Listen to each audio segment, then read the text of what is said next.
Hello, friends. Welcome to my YouTube channel, The Microbiology Digest. I'm Dr. DP Bora. I welcome you all to another discussion of virology, that is, the genetic and non genetic interactions between viruses. So, in other words, this is the thing about the viral genetics. So, to start with, let us understand what is interaction between viruses. So virus we have already discussed, they exhibit enormous genomic diversity. These minute pathogens, the small pathogens, they are capable of infecting almost all living forms in the earth. Their infection is not restricted to the vertebrates only, but also to the invertebrates also they can infect. So genetics of virus or understanding about the genetics of virus is very important, where we try to understand the detailed structure of viral genome and the various mechanisms that are involved during the genetic exchange or during the virus evolution. So this genetic exchange among the viruses, they are mainly responsible for various alterations in the antigenicity as well as the pathogenicity of a virus, and it also influence the course of the diseases produced by these viruses. And virus-virus interactions, they are very common during the co-infections, means when a single cell is infected by two different viruses or two viruses which are related. So this during the co-infections, there these genetic interactions actually they takes place. These interactions or interaction among the viruses during this co-infection, they can be genetic and non-genetic. So genetic interactions are mostly they are stable and they involve the viral genome or part of the viral genome. But in contrast, the non-genetic interactions, they are mostly mediated by the gene products, mostly the proteins. And here, in this type of interactions, viral genomes are not involved. So these virus interactions or viral genetics, it has contributed to the understanding of the various gene functions of the virus and the virus evolution methods. It is the understanding of this evolution of viruses. It is very well understood by the proper knowledge of these genetic and non-genetic interactions. These interactions may also the genetic exchange or genetic interactions between two viruses may lead to emergence of a new variant of the same virus with a altered pathogenicity or antigenicity. Now, what are the different types of interactions that may occur between viruses? So broadly, these interactions we can uh, classify them into two types as we have already discussed. One is uh, genetic type, another one is non-genetic type. So genetic type where which is mediated by the viral genome directly or part of the viral genome is involved.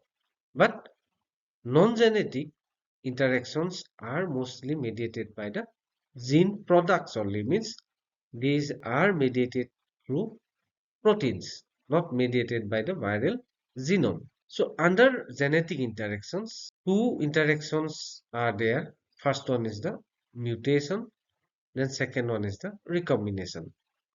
So again, mutation may be of different types: point mutation, frame shift mutation, and phenotypic mutations. Then again, recombinations may occur in three ways: intramolecular recombination, reassortment, then reactivation. Then coming to the non-genetic type of interactions, it may occur in five different ways. Number one is the complementation. Second is the phenotypic mixing. then defective viruses, then DI particles, then interference. These are all they comes under the non-genetic type of interactions between viruses, and these are mediated by the gene products, not mediated by the viral genome. Okay. So now we'll be discussing one by one. So let us first start with the genetic interactions. So genetic interactions, first one is the mutation. So what is mutation? We all understand what is mutation. So it is the most frequent cause of genetic change in viruses. So all of us, we are very well aware about the fact that mutations can occur in viruses, leading to emergence of new viral genotypes. So mutation is a random, undirected, and a heritable variation. So it directly there is involvement of the viral genome. These changes they occurs in the viral genome, and these changes affects directly the viral genome. So that is why they are classified under genetic type of interaction between viruses. The mutation, it affects both DNA viruses and RNA viruses, but the rate of mutation is very high in case of RNA viruses. And the occurrence of mutation, it may be either in spontaneous, or in some cases it may be induced mutation. Now what are the different types of mutations?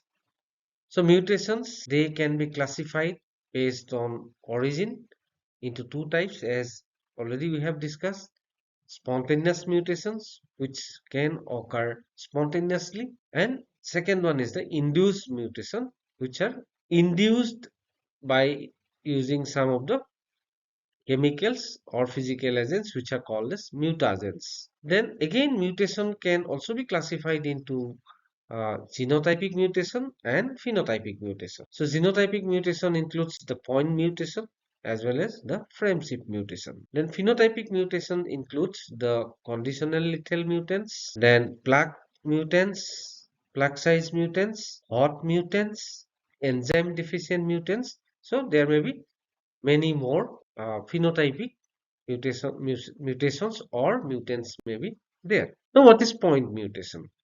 So, point mutation, it is the mutation which, when alteration occur uh, in a very small segment of the genome.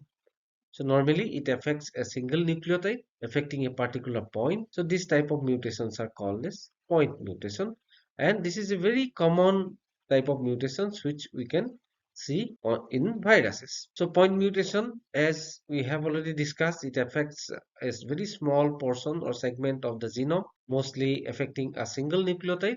So it may occur due to substitution.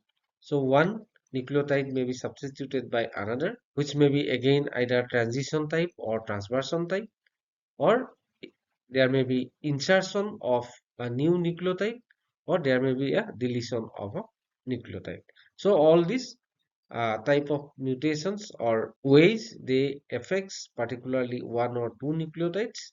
So that is why this type of mutations are called as point mutations. Second type of mutations are called as frame shift mutation. So here what happens, there's a loss or selective removal or deletion of a larger segment of the genome. So there may be here also there may be either insertion or deletion, but the affected area is a bit the large portion of the genome. So due to these insertions or deletion of new nucleotides, so what happens? The reading frame of the genome, it gets changed, and this due to change in this reading frame, the proteins which will be produced, so incorrect proteins may be formed, so leading to a different character in the resultant progeny. So frameshift mutation can also occur due to either insertion or deletion of a particular nucleotide or a small segment of a genome. Next comes the phenotypic mutations. So under this we have different types of mutations or mutants. So first one type is the conditional lethal mutants. So this type of mutants, they are very restrictive. They can grow only under certain conditions which are called as permissive conditions. And for examples of this type of mutations are temperature sensitive mutants. So these type of mutants actually they can grow in a very specific temperature. Normally they grows in low temperature, 25 to 31 degrees centigrade, but they cannot multiply in a high temperature. So these type of mutants are called as temperature sensitive mutants. Then another type of conditional lethal mutants are host range mutants. They also these type of mutants are also similar with temperature sensitive mutants. So here they are able to grow in some particular cell types, or they will be affecting a particular cells. So not all other cells are infected by these mutants, but whereas the wild type, they can grow in the other type of cells. Then second type of phenotypic mutation is the plaque size. So here the plaques may be formed differently than the wild type, and this will affect in the pathogenicity of the new virus. Then attenuated mutants, these type of mutants will also show different altered characteristics, mostly in the pathogenicity. They will be having the low pathogenicity in comparison to the wild strain of the same virus. So these type of mutants are called as attenuated mutants. Next, second type of genetic interactions that may take place between viruses is the recombination. So recombination occurs when two viruses they simultaneously infect a single cell. So during that process, there may be exchange of the genetic material between two viruses, and that is called as genetic recombination. So it can occur in different forms. First one is the intermolecular recombination, then reassortment and marker rescue. So here in the diagram you can see two viruses, and when they simultaneously infecting the same cell, there is exchange of genetic material, and the resultant progeny virus they will have genome from segments of genome from both the viruses. So this is called recombination. First type of recombination is the intramolecular recombination. So here what happens? It is the exchange of nucleotide sequences between different but usually closely related viruses during replication.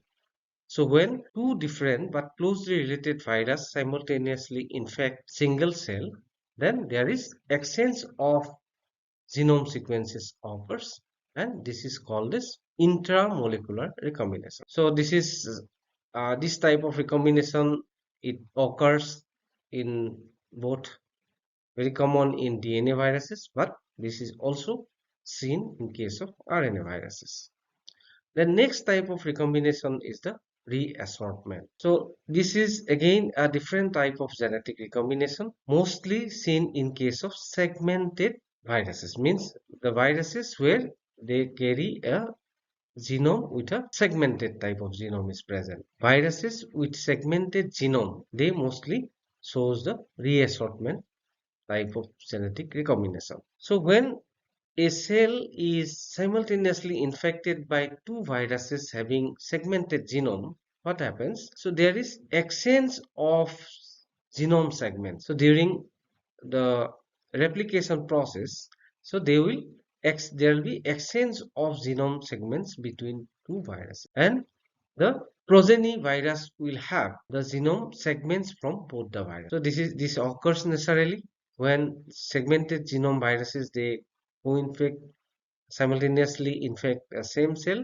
So there is frequent exchange of genetic materials occur, and this plays a very important role in generation or emergence of novel reassortants, or reassortant mutants may emerge out of this genetic phenomenon. So in the diagram you can see two viruses with segmented genome, and the resultant virus or the progeny virus will have genome segments from both the viruses. So this is called as reassortment phenomenon, and it is most commonly seen in case of viruses having a segmented type of genome. Third type of genetic recombination is the reactivation. So this type of recombination occurs when there is co-infection of a cell with an active virus and with an inactivated virus. Inactivated virus means the virus, it may be deficient in some portion of its genome. The simultaneous replication process, they may support the inactivated virus by the active virus, leading to the rescue of the missing component of the genome, and this is also called as cross reactivation or marker rescue. Then coming to the non-genetic type of viral interaction. So in this type of interaction, as we have already discussed, there will be no involvement of the viral genome. So first is the complementation. So complementation, it is the type of non-genetic recombination. It is principally the interaction between the gene products. So no genome will be involved.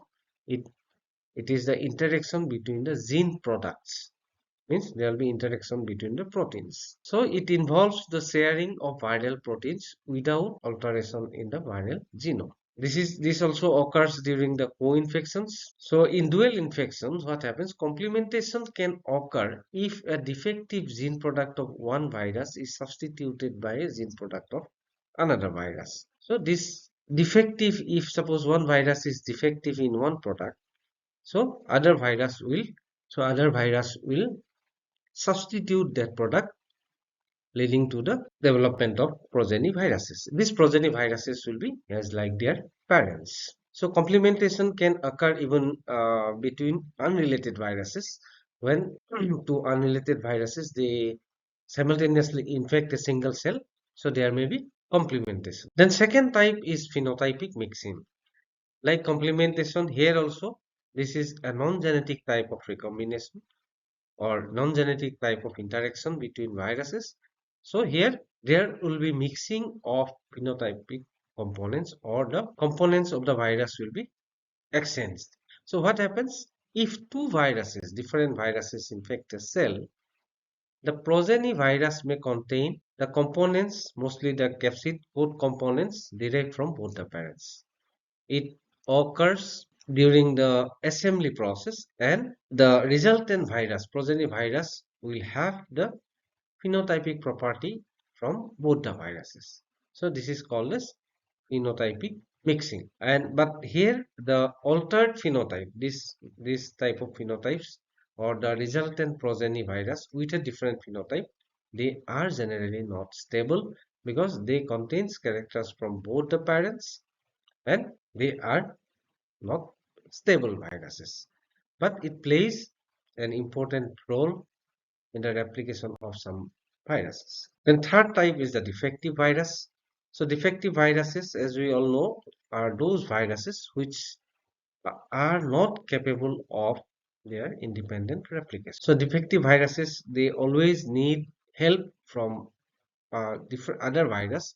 So this virus which will help the defective virus, they are called as helper virus. So this interaction between this type is also with the interaction between a helper virus and a defective virus, it is also considered as a interaction between viruses. So there are a lot of examples of this type of interactions between the helper virus and a defective virus. The next type is the DI particles, or this is called as defective interfering particles. So it is the same like defective viruses, but these particles, why they are called as defective interfering particles? Because these defective viruses, they interferes with the multiplication or replication process of the helper virus. Ultimately, the helper virus will have to provide, or it is competing, the defective virus is competing with the replication